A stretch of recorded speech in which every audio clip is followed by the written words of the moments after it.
So, Horace, I have a video that I really, really wanted your thoughts on because, again, it's something I think you don't talk about that much. I think I kind of latch onto it a bit more because I just think it's wild that it's even a concept as part of a quote unquote religion. But you know what taqiyya is, right? Yeah. Okay. Yeah. So do you understand that it's allowed in Islam, right? Yeah. And so you're very well aware that obviously trickling down to the layperson, I've done streams with Lloyd on this, taqiyya isn't really even something that we're supposed to know. I guess if you were in a state of war, you would just be armed with the knowledge that if you had to save yourself, you're allowed to lie about your religion or whatever. But the fact that obviously the gatekeepers of Islam, the sheikhs, the ulema, the imams, they would obviously know exactly what taqiyya means, what it entails, when to do it, how to do it. And again, the major concept behind taqiyya is the fact that you're allowed to do it when the motive is the propagation of Islam, essentially. Yeah. So anything that is saving face for Islam or pursuing the goals of Islam in those contexts, taqiyya is very much not only allowed but encouraged. Okay, so I have this video. Let me show you. Wow. So we got clerics saying that, because people like me usually say, "Oh, an ordinary Muslim doesn't know about it. This is such a low-hanging fruit." But you're saying even clerics are endorsing and promoting it? No, so yeah, I mean, essentially, but you know, again, what we're talking about Muslim infighting in a different segment, but it's just so there's this cleric called Wasim Youssef. I believe he is from the UAE. And I also believe that basically because of his, I mean, Horace, you're going to see it, and I think you're going to feel as bad as I do. Like, he's so on the brink of being ex-Muslim, but he knows nothing else that he's like, I just don't understand it. Let's play it. Okay, but he's been ostracized, just to give you some context, by a lot of the sheikhs in the UAE, apparently. Apparently, I need to fact check this, but he's lost his Imam status and he had to pay a fine based on what he said. But listen to truth bombs being dropped by a sheikh himself. تعلم شو سبب يعني كثير من رجال الدين كره وسيم يوسف؟ لا والله شو تحليلك؟ شيخ أعلم ليه شو تحليلك؟ وراجعتك لأنه يردون الدين يصير من خلالهم فقط. وإحنا ديننا قوي. لأنه ما يريدون حد. أنا تربيت بينهم. Reared in the midst. درست على أيديهم. أنا إنسان تربيت بمساجدهم ودرست على أيديهم، وكثير أمور كنت غير مقتنع فيها بس لا أجرؤ والله أخاف. كنت لا أقتنع بمسألة الجواري. كيف أنا كأمة the first issue already, the sex slavery, he's like is killing him inside. That's the second issue.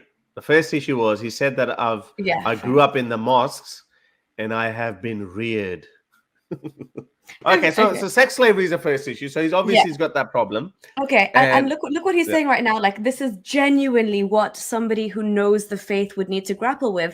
How can I be of the Muslim community calling towards justice and virtue when obviously he knows what Islam says? Let's see. والعدل أذهب أغزو قرية وأخذ حرمة حد واغتصبها، أنام معها، أجامعها، وأطالب ابنها يسلم. Thank you. أنا أحط نفسي في أنا ما كنت أقتنع. I would not be convinced. إني أدرس هذا المنهج. مطالب مني أن أقر، لأن كطبيب لا أقتنع هذا العملية يمكن يتموتى، بس هو موقع ورقة بموت. علمت؟ فكنا دائما يعني مثلا تخيل أنا مسيحي. Check this, Horace. ودخل علي جيش المسلمين. Yeah, we always raise this hypothetical. أخذ أمي. He's literally grappling with it. أنا مسيحية أصبحت جارية خادمة ويجامعها آخر الليل. علمت؟ وأنا كمسيحي كيف أدخل في الإسلام؟ وأنا أرى امتهان عرض أمي أمامي. حنا تعرف شو مشكلتنا أهل الإسلام؟ ما نقيس المصايب على أنفسنا. Yes. ما أدري إذا أنت مقتنع إلى الآن ولا لا. ما نقيس المصايب على أنفسنا. يعني ما سألتك إذا ما أريد أجل. إيه أقول لك حنا مصيبتنا دائما نقيس مصالحنا. أقول لك لا تبرز هذا الأمر للعامة. لا أخفي العامة لا يصلح أن تعطيهم تعدد آراء.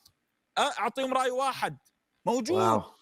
موجود عندنا مصايب في كتب الدين والفقه، موجودة كثيرة، بس هم ما يحبون يناقشون ولا يحبون نعرضها على الناس. وإذا عرضتها يقول لك فلان يشكك، وإذا عرضتها إذا عرضتها يقول لك دقيقة إذا عرضتها يقول لك يشكك الناس في الإسلام. لا، انا ماشي، هذا موجود في كتب الاسلام. لما يجي حديث النبي صلى الله عليه وسلم يطوف على نساء 9 وبغسل واحد وتذكر موجود في كتب الاسلام.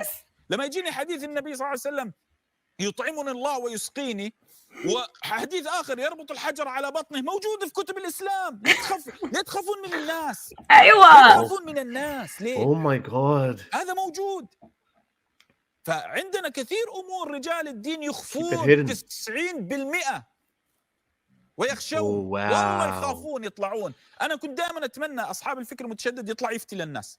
والله أمنية حياتي أصحاب الفكر المتشدد يطلع يفتي الناس. لن يستمر. لماذا؟ لأنه يتبنى تراثا فيه مصائب.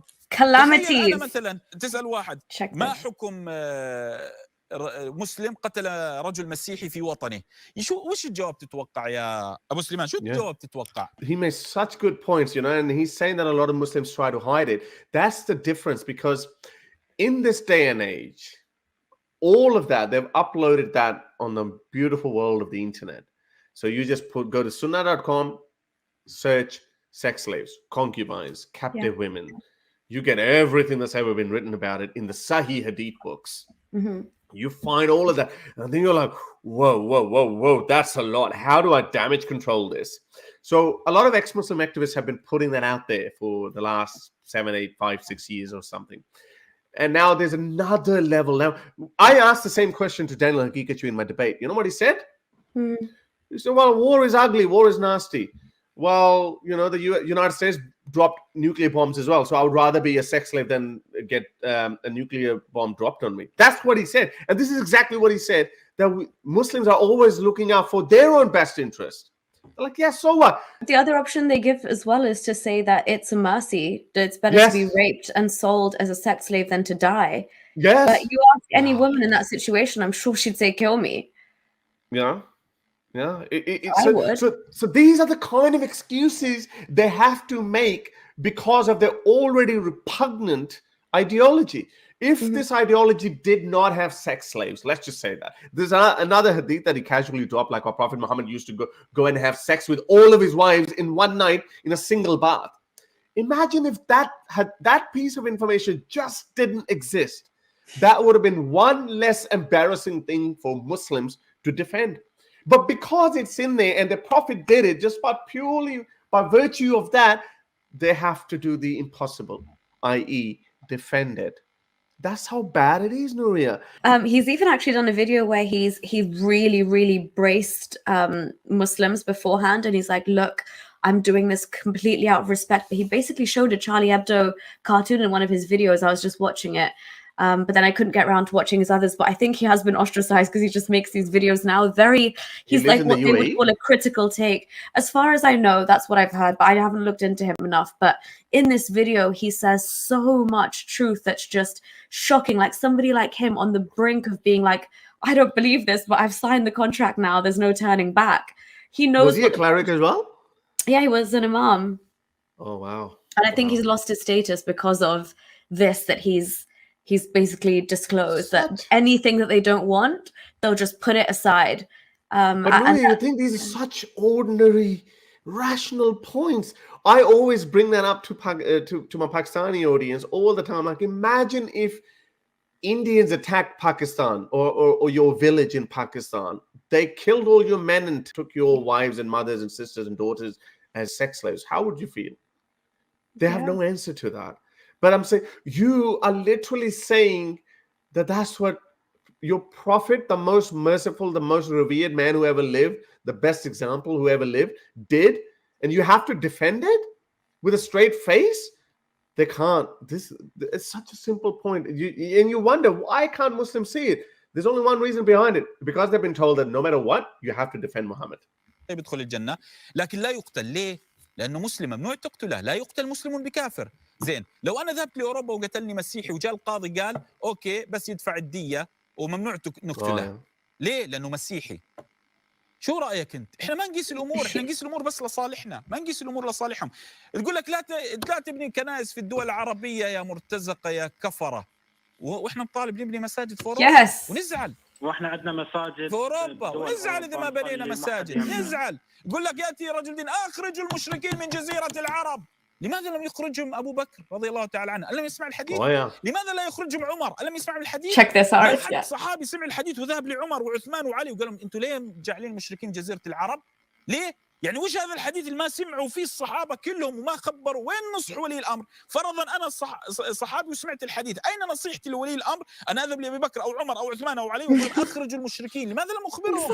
لماذا لم أطبق وصية النبي صلى الله عليه وسلم؟ Great point. Mic drop. Nuria, but not only the polytheists expelled, polytheists, to the best of my knowledge, a lot of them Jews were and killed. Christians too. They Jews said and Christians too. He didn't mention Jews and Christians. Yeah. No, I said Jews and Christians too at some points. But Horace, it was so funny. I was doing my talk with Hani, and I was saying that when I lived in Saudi and I did a school trip to Taif, and Taif is like a very mountainous area with like kind of different type of weather pattern to the rest of like Saudi, and there was loads of monkeys there.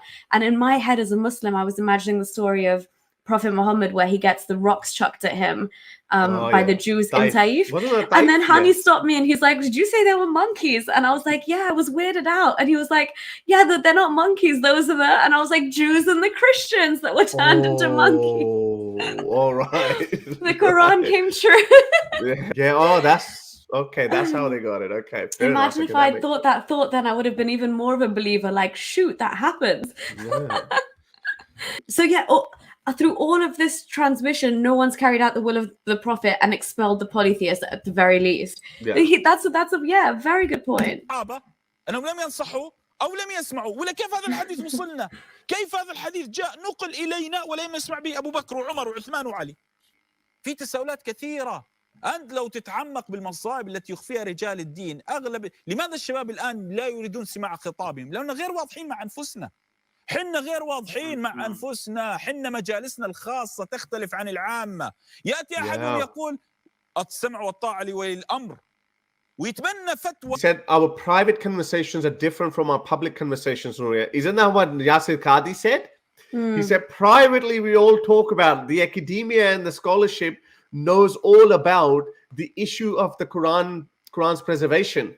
He said we all know that it just doesn't make any sense. But publicly, we've been telling everyone, oh, everything's in order. That's the I'm talking about, Horace. That's the literal, verified, get out of jail, let's just lie our way through this. That's why everything that they propped up for so long thus far with the standard narrative, it's getting shot to pieces now, whichever way you look at it. I mean, the stupidest thing they could have ever done was bring these things to global, like the World Wide Web, honestly. It was better off in their libraries with their hardback old classical Arabic, which none of us knew and would let get dusty. You know, we just think that a woman threw rubbish at the Prophet and he went to check on her. That's how we'd be living our lives. Yes, I know. Yeah. No, but even the native Arabic speakers did not know all of that because who's got time to read through all these books? Yeah. But now, as I said, go to sunnah.com, put intercourse. You'll find some of the worst and filthiest examples of men behaving badly. You would type find the word semen, you'll be in for a horror show. Yes. Yeah. Muslims love to talk about Illuminati and the secret societies. This was the secret society that they maintained for 1400 years, Nuria. Touche, touche. They kept 30 secrets hidden and locked away for nearly 1400 years until the big world of World Wide Web come about. And it said, oh, sorry, this is what it is written in these books. And we're like, huh? And now we have overwhelmed these scholars to answer these questions. And to a point that even those scholars themselves are asking, yeah, I mean, how can I justify killing men of other cultures and religions and taking their wives or taking their women as sex slaves? How can I justify that? Because if the tables were turned, you would be absolutely mortified. Exactly. Yet, as he's saying, that Muslims never think about it like that. Never. يتبناها. أي دولة الآن يقول لك السمع والطاعة لولي الأمر إذا هو قوي، بس إذا ضعف ولي الأمر وحد قلب عليه حكم المتغلب يا دكتور وسيم. وش حكم المتغلب؟ أطيع الأقوى. خلاص ليه حقن دماء المسلمين؟ وين الطاعة لولي الأمر؟ وين الولاء؟ ما يسكتون. أغلب رجال الدين في عصرنا ضد بناء الكنائس ويريدون ويجمعون تبرعات بناء المساجد في أوروبا، بس ما يقدرون يتكلمون، ما يقدرون يصمتون، عندهم تقية. حنا نقول لك والله يأتي رجل دين يقول لك الشيعة عندهم تقية، حنا عندنا تقية. حكم المتغلب تقية، حكم النشيد الوطني تقية، حكم الوقوف للعلم تقية. يا رجل عندنا زواج المسيار وغيره، ابن عاشور أجاز المتعة مع شروطه طبعا وساكتين، وهو من أئمة أهل السنة، بس عندنا تقية. عندنا، أنا ضد هذا طبعا، لكن عندنا تقية. Hang on, what is he saying? I didn't get it. Pause it. Explain it to me. He was just saying that we Sunnis say that Shias have such like disagreements and like muta. Yeah, and that they're not unified on certain practices and they've got weird practices. But he's like, dude, even in Sunni Islam, we've got misyar marriage happening. Ooh. So the leader of the Sunni world, Ibn Ashur, says mutta is permissible with certain conditions. So this guy, Wasim Yusuf, is saying, I'm obviously against all of this. He seems like a very like one man, one woman kind of guy. Yeah, exactly. But he's just saying that like even within Sunni Islam, they're just quiet about all of these practices that we even try and say, oh, that's gross stuff that Shias do. So he's like, they're just quiet about it. The same thing exists here, the same filth, basically. لو جاءت حملة مسيحي ويأخذ أمي ويجامعها وأنا أشتغل عند عبد ويريدني أدخل دينه ودين الله أن جعلهم عبيد لنا، لا يا حبيبي، ما حد عبد لحد. Yes, هذا موجود في أفكارنا. فإذا سؤالك 90% يخفون رجال الدين من المعلومات، 90%، ولا يريدون الناس أن تعلم، ولا يريدون الناس أن تعلم، ويحرفون الكلام ويكذبون. تصور والله العظيم يكذبون إلا من رحم الله، والله يكذبون، موجود. فعادي يا أبا سليمان، ليه مستغرب أنت؟ تجارة سيدي. احنا محتاجين نكون صادقين مع بعض. It's just business, كثير من رجال الدين لا يريدون هذا الصدق، ويرون من يخالفهم عدو الإسلام وهم أعظم أعداء الإسلام. علمت؟ والله العظيم أغلبهم لا يستطيع أن يتكلم بفتواه التي يتبناها على الهواء. أقسم بالله ما يستطيع. إرضاع الكبير. إرضاع الكبير. عندنا أمور لو قلناها لتزندق الناس. Yes, they would. كفر الناس. When we tell them they don't. لا بخفيها. يأتي مثلا مسألة لا يقبلها عقل ولا دين. عنده فتاوى لا يقبلها مسلم لا يقبلها، مسلم لا يقبلها، يأتي يخفيها. وأحاديث لا يقبلها عقل يخفيهن. لماذا؟ يقول حتى الناس رحمة بعقول الناس، بدلا من أن يقول سأنقحها وأنظر إليها وأجعل القرآن حكما رحمة بعقول الناس، فيقول لا نحافظ عليها ونخفيها. علتهم تعرف شو مشكلتهم؟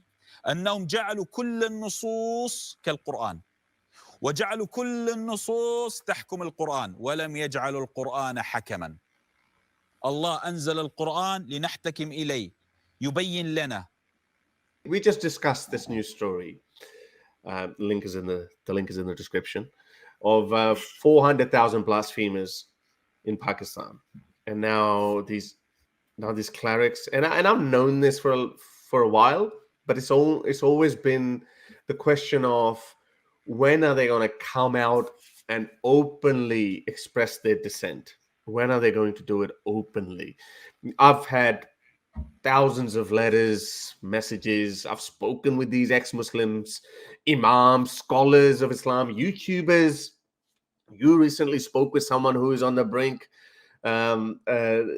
It's happening all around us. Now, yes, I get it. It's still anecdotal, but it's not only just anecdotal anymore. This study showed that Pakistan is the 7th most Islamophobic country in the world.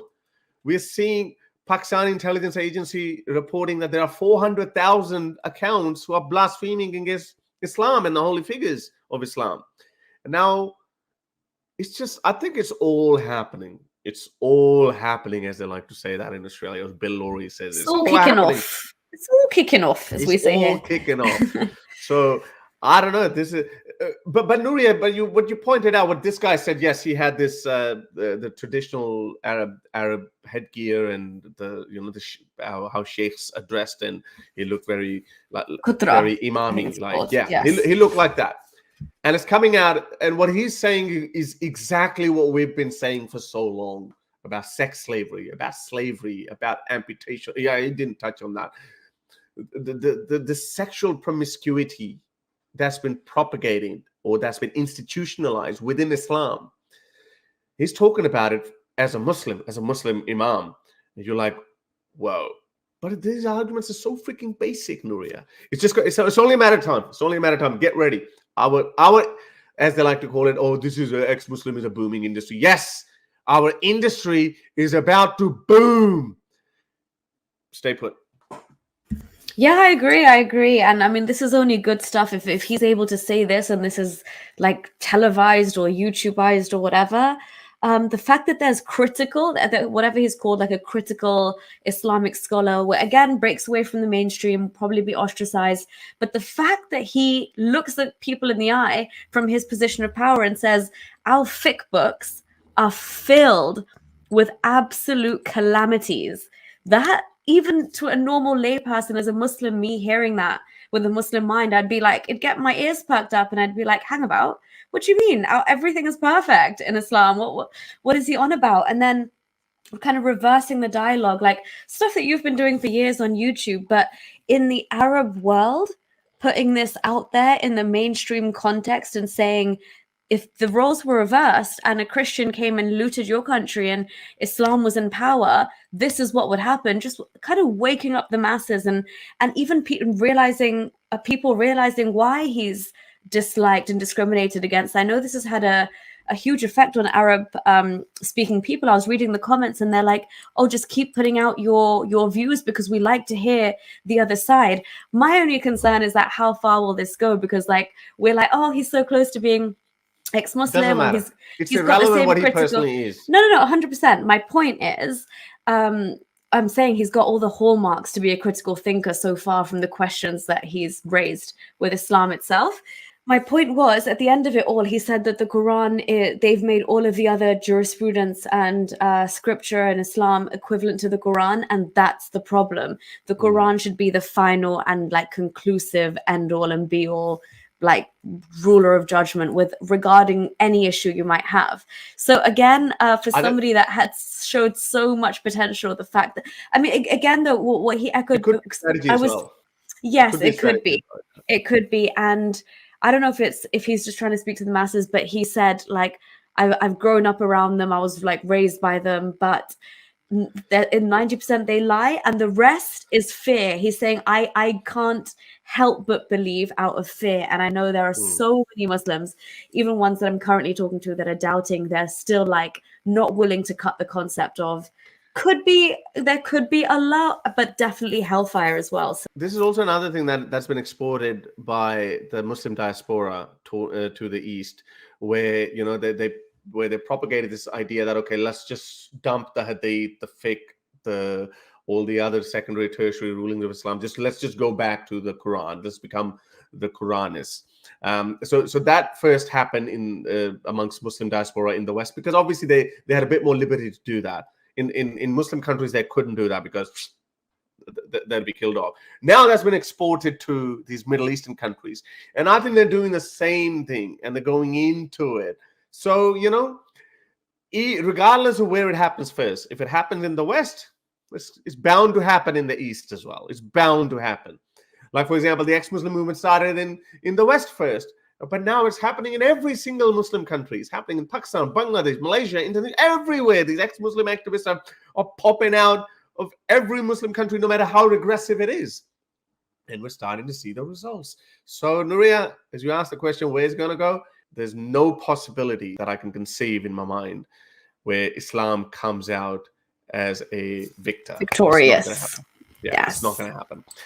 To help me produce more videos like these, support me on Patreon or PayPal.